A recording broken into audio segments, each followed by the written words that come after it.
All right. Uh, Good morning to those of you in other countries. Good night to those of y'all who are near me. Good evening to those who are in various time zones.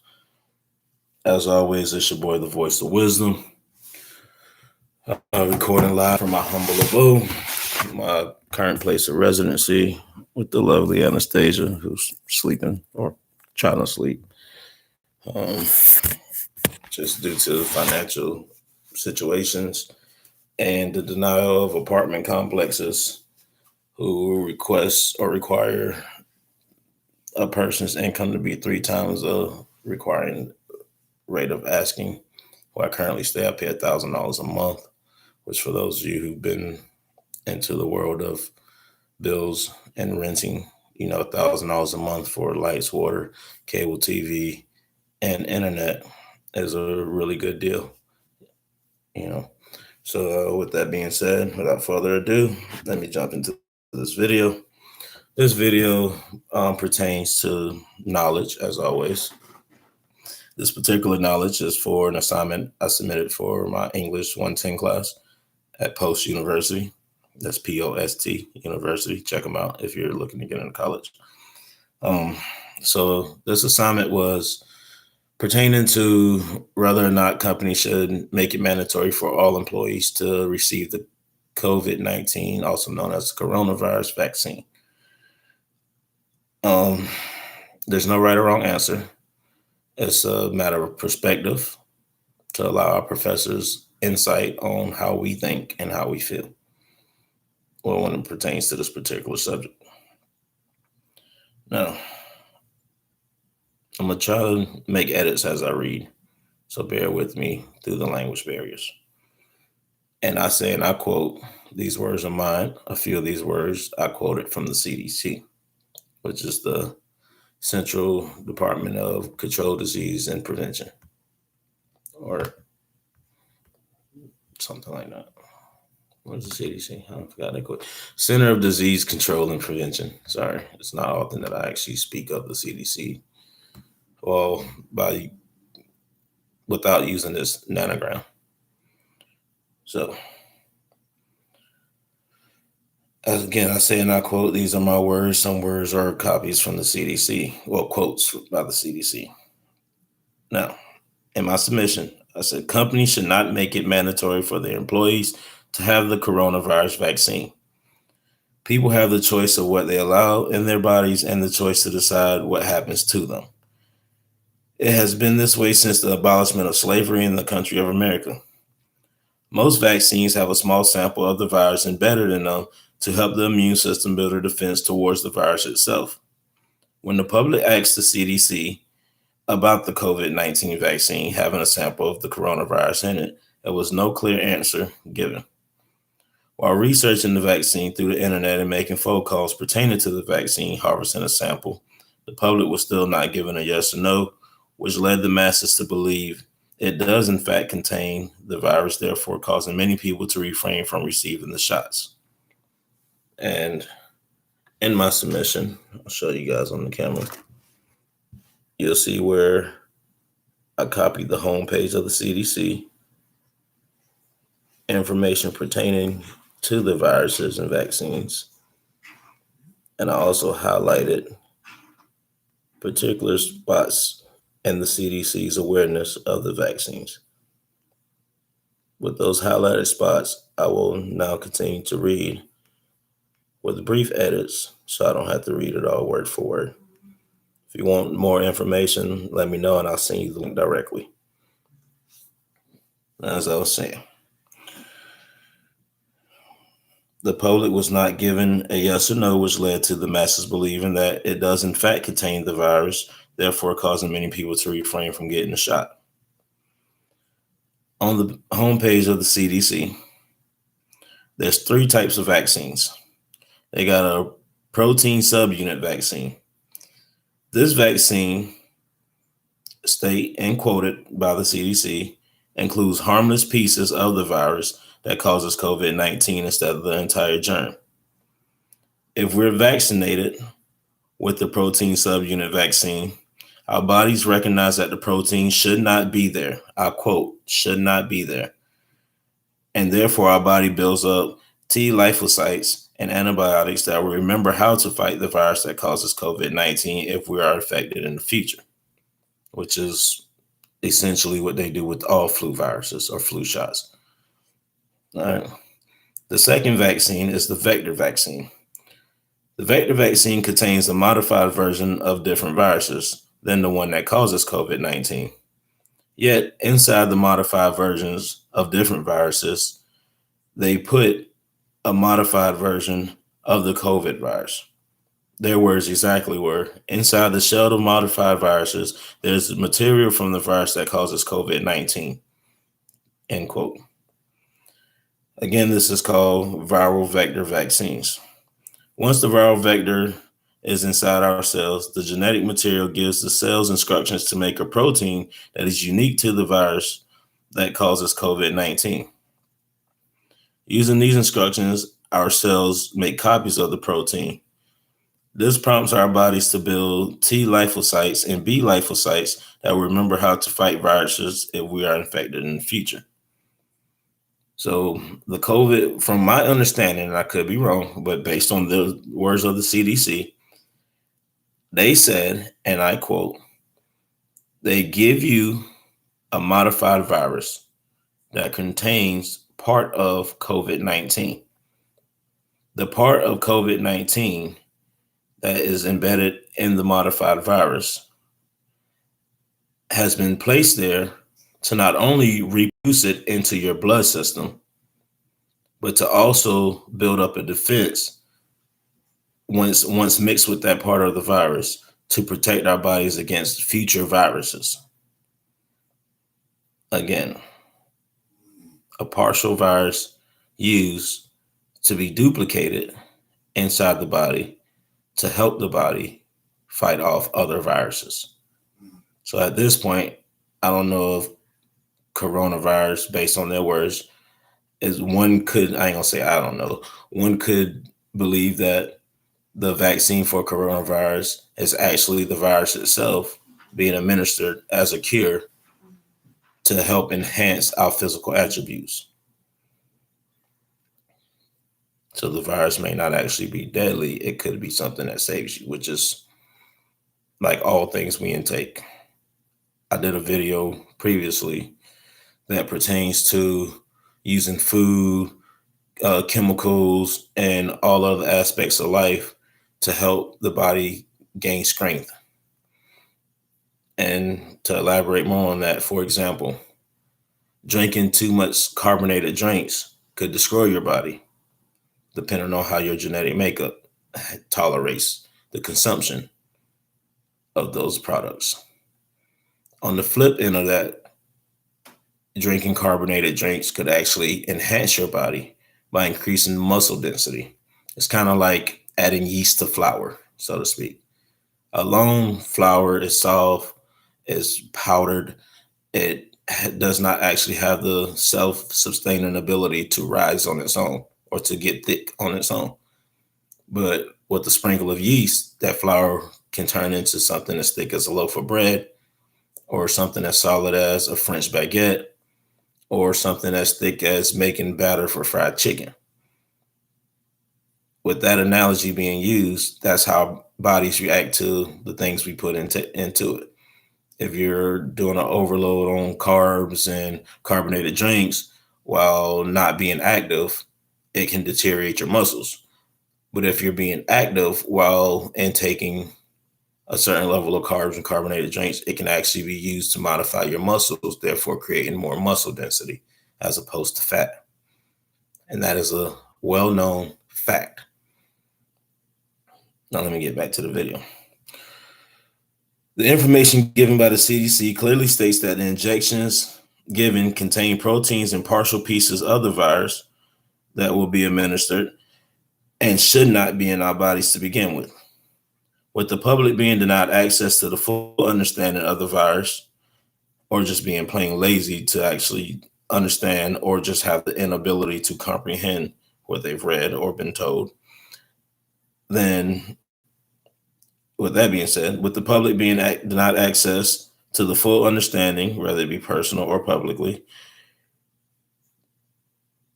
being being told that there are several strands of the virus, and in each shot administered, the body's natural defense systems will enhance the white blood cells and other areas of the immune system to fight the virus. Companies have no solid foundation to stand on. Due to this information and lack thereof, people who have never had a bad cold, such as the flu, mono, chickenpox, and other bedridden sicknesses that lasted longer than a 24-hour period, have no reason to believe that they will catch, let alone die from the mysterious virus. Yes, the world understands for people with weakened immune systems, the vaccine could help, yet a group of proven facts still stand. Every person will not catch the virus. That is a fact. Some people already have outstanding defenses against flus and other viruses. That is a fact. And even while having the vaccine, the virus itself and its many strands could still possibly be proven fatal. That is a fact. Knowing these facts, if companies made it mandatory for every employee to have the shots, they could be responsible and held accountable of and for strong-minded and strong immunity employees to actually get ill from the vaccine, or the latter, which is forcing great employees to choose their humane rights to seek other areas of work. The risk and responsibility could and undoubtedly lead to an HR nightmare and lawsuits for the companies who wish to make the vaccine mandated. Outside of the possible backlash towards the companies, it must be said again, the vaccine is not foolproof, and forcing people to go against their religious, ethical, or natural body's beliefs and defense systems becomes inhumane at the smallest level, disrespectful to the individuals who do not wish to receive the vaccine at the medium level, and an all-around insult to the code of conduct, the world as a whole, in the United States of America as a nation's code of conduct and freedom of choice established and upheld over the past 2 centuries. For those of you who don't know what a century is 100 years. So for the last 200 years, America and the world's code of conduct says you have the right of freedom and the freedom of choice. The People's Civil Rights Act grants people the right to think for themselves, and it is already bad enough that the nation has microscopically reduced people's exchanging their time for money with the actual choice of deciding how, without the actual choice of deciding how much they could be compensated for their time. To remove people's decision to choose who they work for and where, all because of a refusal of a poison coded as a vaccine, could be the very stone used to start an all-out war, an all-out civil war, to lead the world into the dark ages over the next 5 centuries. Freedom is a choice, and it is a choice that should be welcomed by the overseers, because without the people, the major companies will not be able to push their products at the rates they do. Without people's requirement or acceptance of said products, companies will not be able to push those products at all. And also, without the people, the world has no need for companies. The pollution they create and the insult to injury already established long before the people of today had a chance to fully live free. End of assignment. Now, in real time, and yes, I'm again reading this from my phone and my words. If you read the top, it says students portal. My personal words. Now, to catch y'all up to speed in real time and to reiterate it, just in case reading it and submitting it to my professor in the words I chose do not resonate with everyday people, allow me to reiterate. For the last 8 months, COVID-19 has had an effect on people leaving their homes, people returning to work, and people requesting products or time or even encounterments with companies. And for the last 8 months, the United States of America and globally in other countries, they have been trying to push the fact that getting the vaccine should be mandatory. And if the people, and once making it mandatory, if the people refuse or refrain from getting the vaccine, they could lose their jobs, which we all know the ripple effect. For those of you who do not know the ripple effect, it's kind of like the movie The Butterfly Effect. If you change one thing in time, it can have a major effect on all things in time. It's like throwing a pebble in a pond. The pebble hits the center of the water, and then ripples and waves extend from that center in all directions, a full 360, if you will. Now, the ripple effect of people losing their jobs or being forced to leave the company without reparation for changing the policy, people could lose their homes, their vehicles, their 401ks, their insurance plans, their savings, their financial stability, and their all around piece of freedom that they have in the country or the world. That happens all the time, from sicknesses to natural disasters to random house fires to random accidents. Like, it's a ripple effect, and that's an effect that cannot be denied. It is a proven fact. All things have consequences and reactions. With that being said, again, the vaccine has been quoted, the three different vaccines have been quoted to all either have partial virus, samples of the virus, not a full sample of the virus, but sample pieces of the virus. And it has been quoted that it can build your immune system, it can be duplicated in your body, and the virus itself could be used to fight off other viruses, which has me wondering, is catching COVID actually a bad thing? And if the people who are quote unquote dying from COVID-19, are they actually dying from the virus, or are they dying from the reaction of the vaccine quoted to be the virus or portrayed to be the virus itself?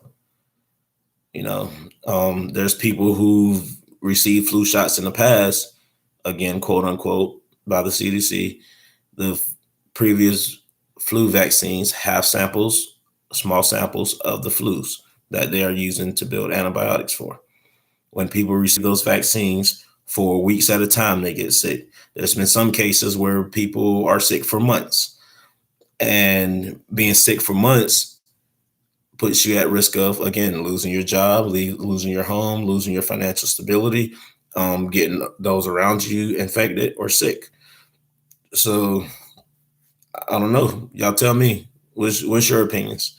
Do you think the vaccine is helpful or harmful? Do you think the people who are reported dead from the vaccines, or let me remove that question. Do you think the people reported dead from the virus are actually dying from encountering the virus prior to the vaccine? Or are they dying after receiving the vaccine? Those are statistics that aren't aired in everyday television. Those are conversations that are not talked about in everyday discussions of COVID-19.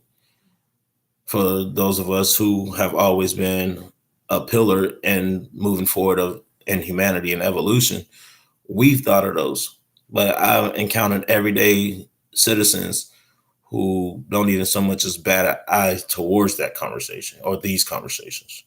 So I don't know. I look forward to hearing your thoughts and getting a better understanding of it for myself. Like I said, I've done my research since the existence of COVID-19. I've done research. My research personally, and I say, and I quote, I've coined my name, Dr. Pope, years ago without even having a PhD. And by years ago, I mean over a decade ago. I claimed myself to be a god over half a decade ago. And with those titles came responsibility. With those responsibilities came theories. And with those theories came evolution, and with those evolutions came experiments. I know, and I quote, because I've been told this several times. I know, and I quote, I can see energy auras. Many of you can too. I can hear thoughts. Many of you can too. I can implant thoughts. Many of you can too. When you really try. A lot of that has to do with understanding the cerebral hemispheres of your brains. A lot of that has to do with accessing more than the 5% of your brain quoted by the Scientific Research Development Team in 1964, or even prior to that, quoted in research from 1674 all the way up until 2014. There's a lot that the human brain can do. There's a lot that separates everyday geniuses from renowned, uh, what is it, Nobel Peace Prize developers. You know, so, you know, I said it before and I'll say it again. You're not crazy. We're not crazy. And we're not as dumb as people think we are, or we're not as dumb as people project. And I say that because I am a person who believes that everybody on some level is ignorant. And ignorance comes from the information you refuse to accept. Information or ignorance comes from stubbornness and your pursuit of self glorification. Ignorance comes from being one track minded and only seeing your perspective as opposed to understanding another's. Ignorant comes in many forms. That's what I'm getting at. So, yes, I'm aware that people are smart. People are smart and they're understanding. Like a third grade person is smart on the third grade level. Not saying a third grade person can't have enough common sense to function on an adult level, but I'm a firm believer in sometimes keeping it simple could be the best solution to a major problem. See, people have allowed the word intellectual awareness, intelligence, gifted, created. I don't know what schools you went to, but there's schools out there who have gifted and talented programs. There's schools out there who have advanced learners programs. There's schools out there that have scholar achievement programs. There's a different name for it in every school, but basically the congregation of these scholastic scholar students are to say, hey, you're smarter than your peers. Let's work on using your intelligence to better the nation. And then there's some people in everyday society who have never joined a GED program, or not GED, a GT program, who was just gifted and talented in my school. I also did advanced learners in Columbia, but Columbia, South Carolina to be exact, not Columbia, South America. Although that is on my list of places I want to visit. Sidebar. But I do know that there's everyday people who have a mental awareness that is lacked by the majority. I also know that the majority has an intellectual awareness that is not recognized by the majority or minority. And I'm also aware that thinking outside the box is how greatness happens. Like I said, you can think outside the box and still keep it simple. You can keep it simple and confine yourself inside a box. The choice is yours, as always. Again, like I said in my assignment, freedom is a choice. And freedom should not be oppressed. Freedom should not be taken. Freedom should not be penalized. Like I said, it's already added insult to injury and if you watch my previous videos, my videos contain information as far as work, structural society, social society, ethnical beliefs, So as I stated in previous videos and in my assignment, when you have freedom is a choice. And in a nation where we're supposed to be free, I walk into a company and I say, this is how much I'm worth. And then that company or the leaders of that company, I can't blame the company itself because the company itself is just an infrastructure. the people I encounter that are tools of that company often say, well, we're not going to pay you this much. This is how much we'll pay you, due to the lack of a bachelor's degree, due to the lack of a PhD, due to the lack of understanding your perspective, due to the lack of scientific evidence that supports your claim. Due to my inability to fully pronunciate the words in a way that the person I'm talking to would understand it as a level of higher awareness. For years, I've told people this, and I've done another video on this. For years, many of us have dumbed down our vocabulary to appeal to the everyday people. And by doing that, we've put a slight limitation on what we're able to project into the public world. Like we were taught, hard work and persistence is the key to success. What they did not teach, and what I've learned and what I've have spoken on in many videos prior to this one, is hard work and persistence is how you obtain self success, but it does not teach you how to understand another person's perspective of you. For example, if a white man grew up in a white neighborhood and was taught his entire life that black people are bad, is that white man's choice to say, well, I'm going to go discover these black people for myself, or I will just accept what this society has told me and say black people are bad. And therefore he can either use what he's been taught to treat black people badly, or he can use his own ambitions and potential to learn about black people and make the decision for himself whether or not they're bad. And the situations like this, that's all throughout society. If you don't maintain a 3.5 GPA, you're considered average. But what they don't teach you is, even without maintaining a 3.5 GPA, because you suck at science, history, biology, and English, doesn't mean that 2% or the 2.0 GPA that you gain is not great in math. You see, like schooling isn't designed to take your best subject and focus only on that subject. In a perfect world and in an ideal world, that's how it would be. Like if you're great at science, I'm not going to waste my time teaching you English, because you'll learn words through your science excavations. If you're great in science, I'm not going to waste my time trying to instill history upon you, because either A, you cannot care about history, B, the constant trying to remembering of date and actions taken by other men of history instead of creating your own history could be a waste of your time. Or C, you just hate the fact that there was war, violence, arrogance, segregation, separation, and enslavement in history, and therefore you wish not to damage your mind with that historical information. You see, ideally, America claims to be the greatest country in the world, ideally. But in reality, it's not. In reality, no country, no nation, no social infrastructure will ever be perfect. Because in reality, perfection is something that you find in self. Perfection is not something that you can find in another person. That's the difference between knowledge and wisdom. Knowledge says there's no such thing as perfect. Wisdom says there's a thing as perfection. The thing is, you got to decide what perfection is for you. If you're perfect at making mistakes, then your perfection is being a mistake maker.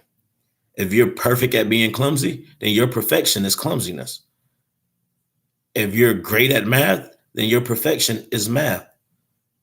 That doesn't mean that you're going to be perfect by somebody else's standards who wants you to do English, but you're not living for them. You're living for you. You're living for those you inspire.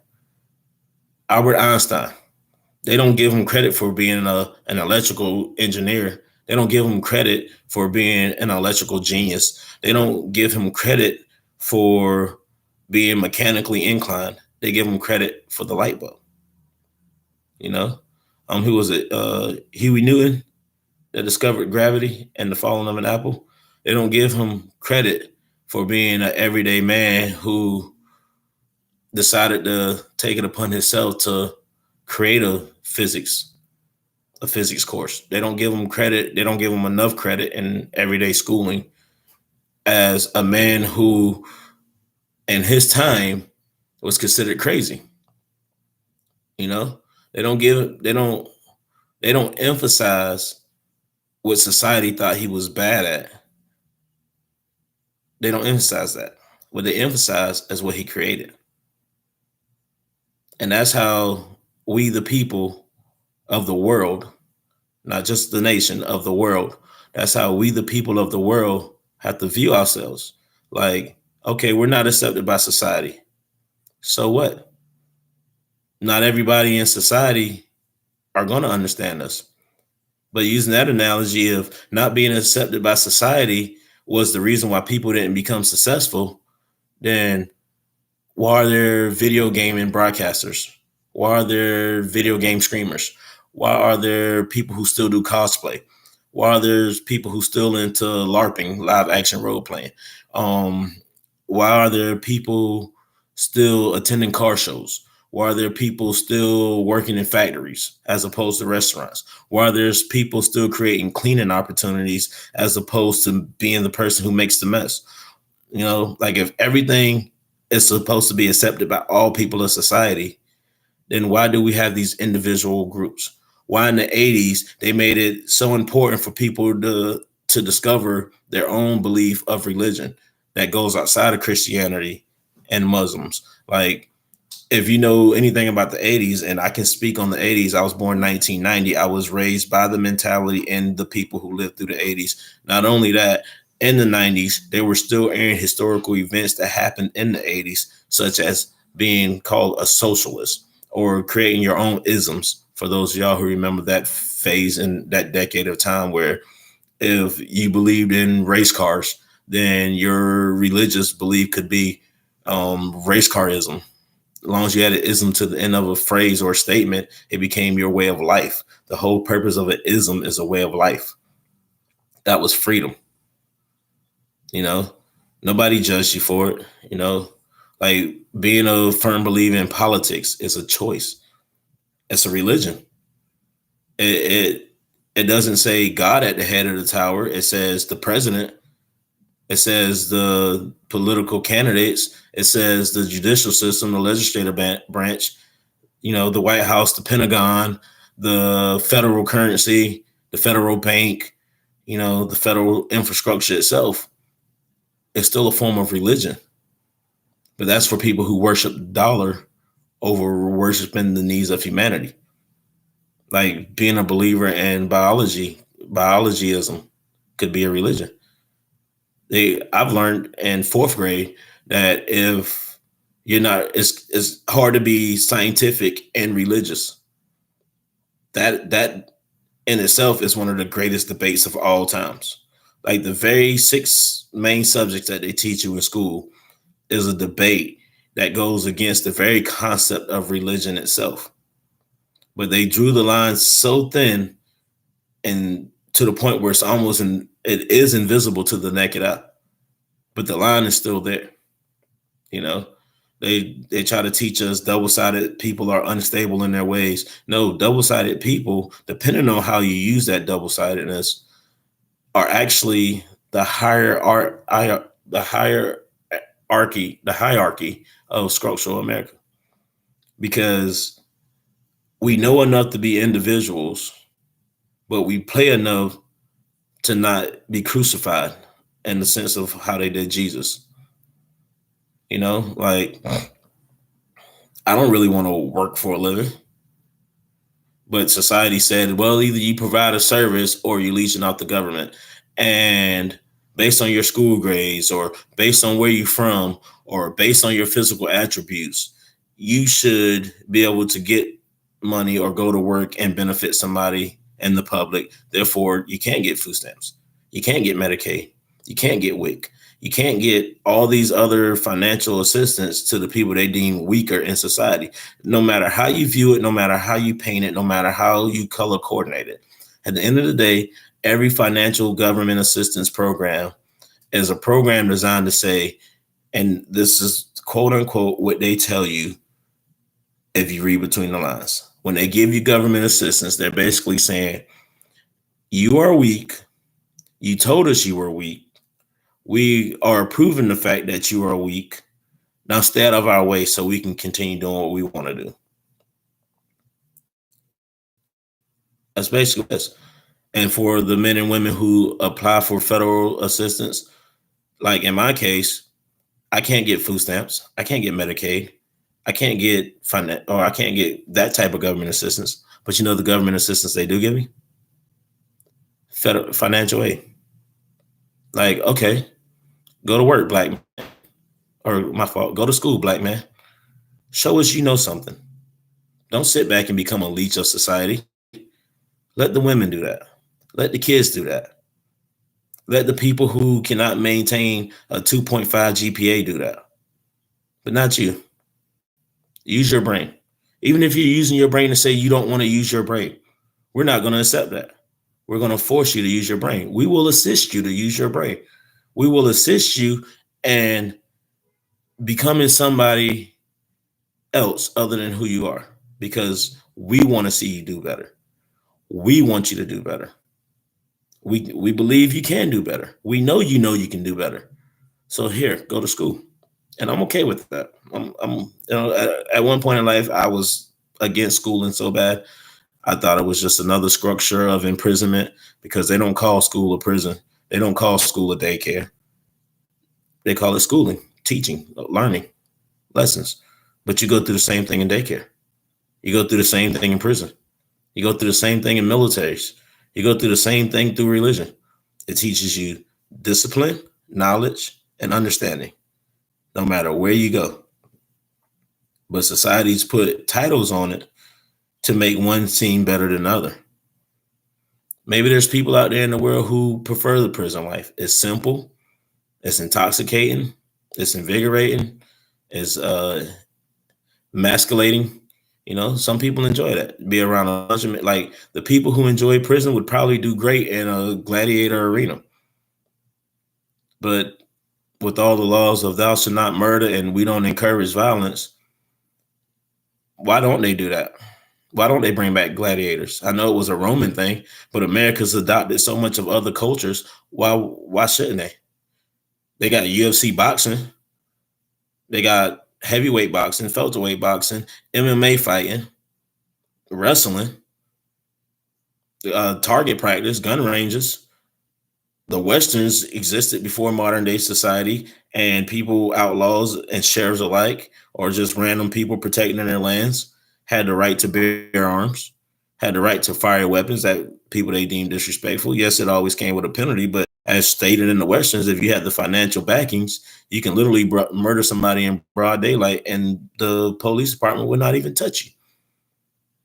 Now, I know we got more people in today's society, but why don't we set up an arena? We got football stadiums, which, yeah, is portrayed as a sport. Being a gladiator was portrayed as a sport. So we have arenas still. We have basketball arenas. You know, why don't we do something like that? Something that those type of people could be comfortable with and get glorified for. Why? Because they may not be skilled with boxing gloves. They may not be skilled with their leg fighting. They might not be motivated to do leg fighting in a hand-to-hand combat, but maybe they'll be skillful in swinging a sword. I mean, I got classes like fencing, which is the clean version of arena gladiators, but it's still not the same event. Some people embrace the blood and gore. Y'all say in this country we're not allowed to kill. We don't have the right to judge, and I'll say this a million times over. If we don't have the right to judge based on religious awareness, and this country is built on religious beliefs, then why is it that y'all have court-appointed judges? Why is it that they are court-appointed jurors, literally forcing people to judge the fate of others?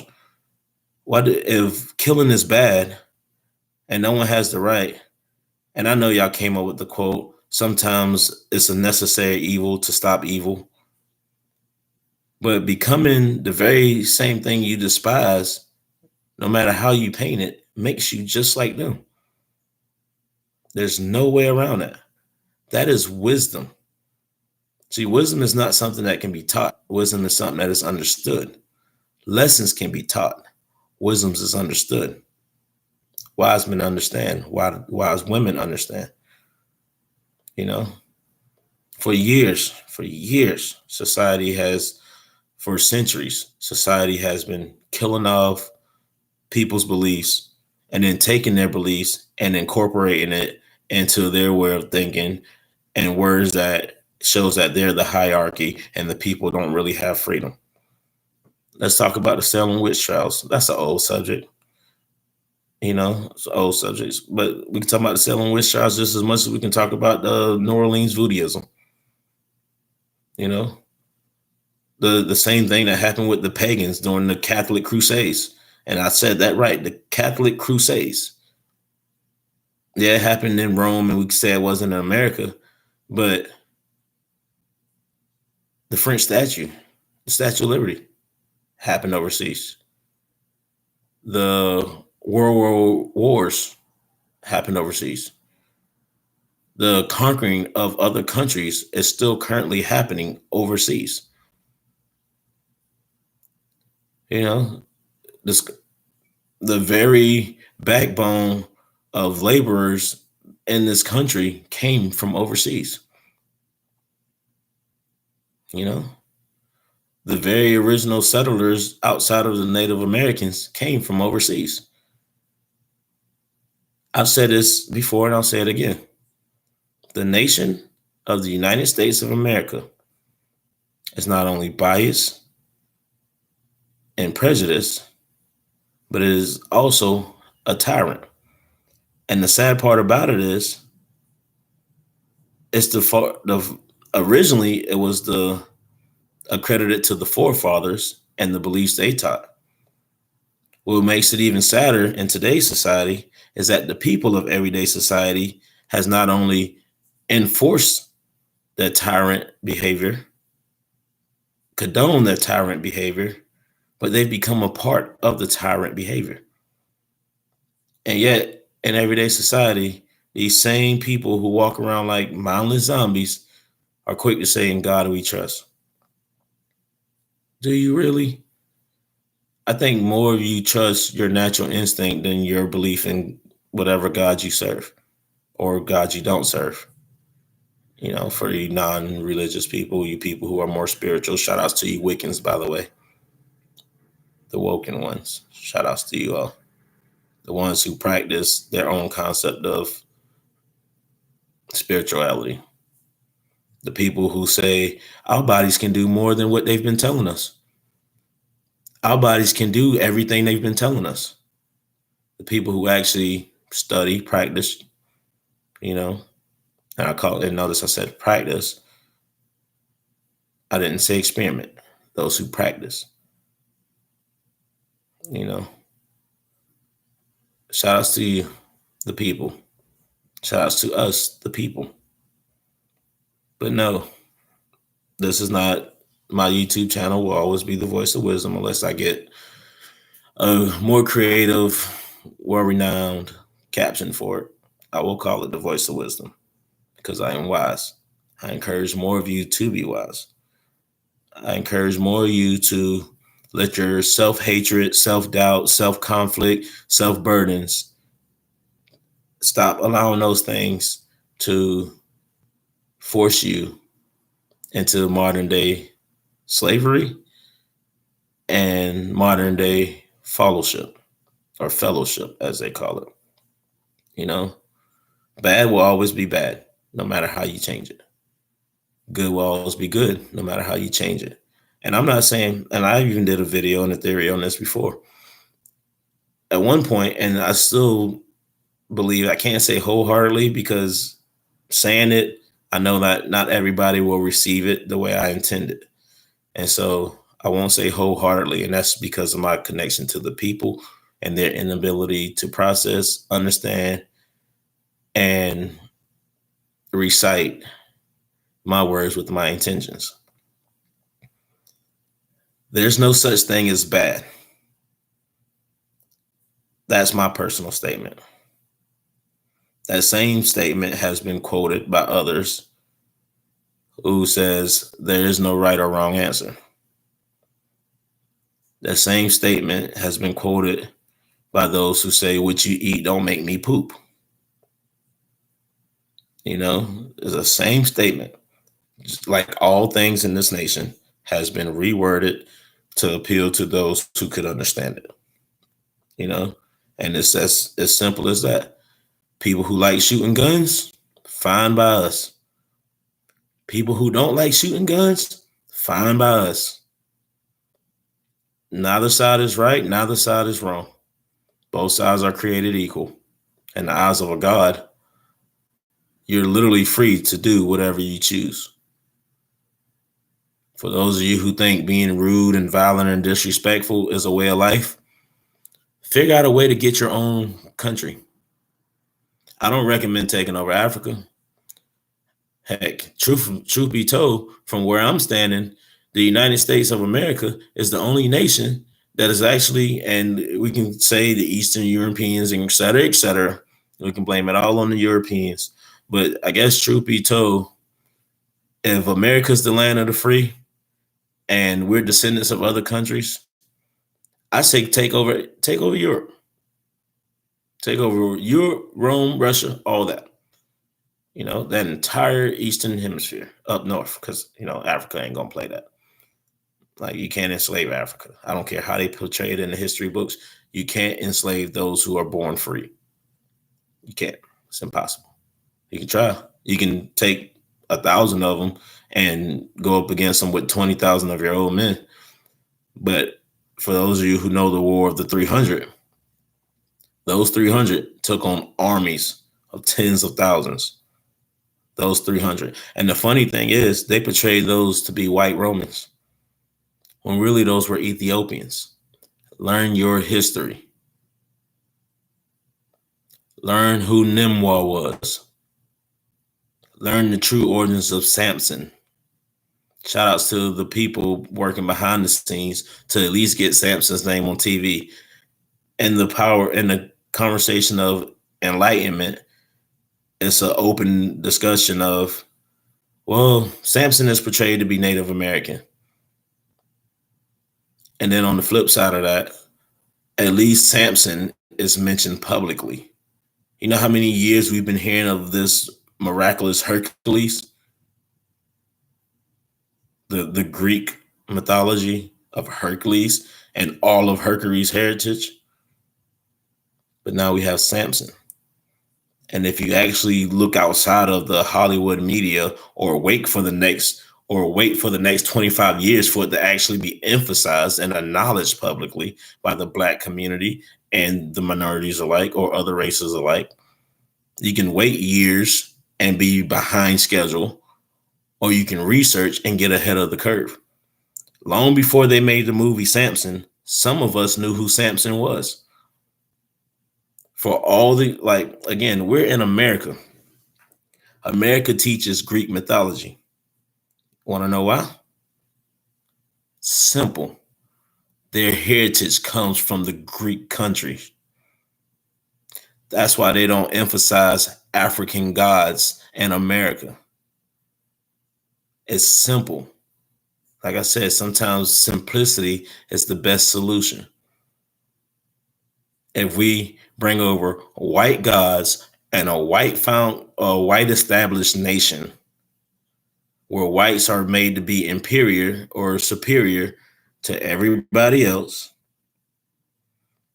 then of course we're going to say, hey, here's a little bit about Africa. Y'all had the pyramids. Ooh. Africa had kings and queens and all kinds of Egyptians that were, oh, so great. But hey, look, there was mummies, there was torture, there was chaos, there was plagues, there was famine, there was disease. So what do you want to know more about? You want to know more about your Africa, or do you want to embrace the beautiful America? They put shit over sugar to make you believe it was all shit. But then when it came to their history, they put sugar over shit to make you believe it was all sugar. Learn who you are. Learn where you come from. Now, going into that statement, like I said, I don't want y'all to believe I'm contradicting myself, because that's not what I'm doing. I'm filled with so much information that I have to say statements to appeal to everybody, for everybody to understand and grasp what is being said to their level of understanding. Shout outs to those of America who say, I'm not an African American, I am an American. That's a fact. You were not born in Africa. That is a fact. But using that analogy, just because you take a pit bull puppy and raise it with Rottweilers does not make it a Rottweiler. All right. So, yes, she was born in the nation of America, but that still doesn't necessarily make you an American. Like I said, both sides are right. It's like looking at a 6 and a 9. To some people, it's a 6. If you're standing at the bottom of it, it's a 9. But you got to understand that both are right. You can't represent one and leave the other just because you choose to, because that's ignorance. And I've mentioned ignorance before. Many of you are ignorant. He said, oh, I'm going to take this part of the fact and glorify it so it becomes the only fact I care about. That's ignorance. Believing that where you come from is not where you come from because you wasn't born there doesn't change it. Using that analogy, we're not Americans. We are mothers. We are fathers, we're simple men and women. Using that analogy, we're not Americans. We're seeds of a woman. We're parasites created by a man and a woman. Using that analogy, like, we can emphasize any fact. See, one of the things that wise people understood, and one of the things that geniuses are acknowledged, and one of the very same systems used to control the masses, is a simple fact. And I say, and I quote, mental imprisonment.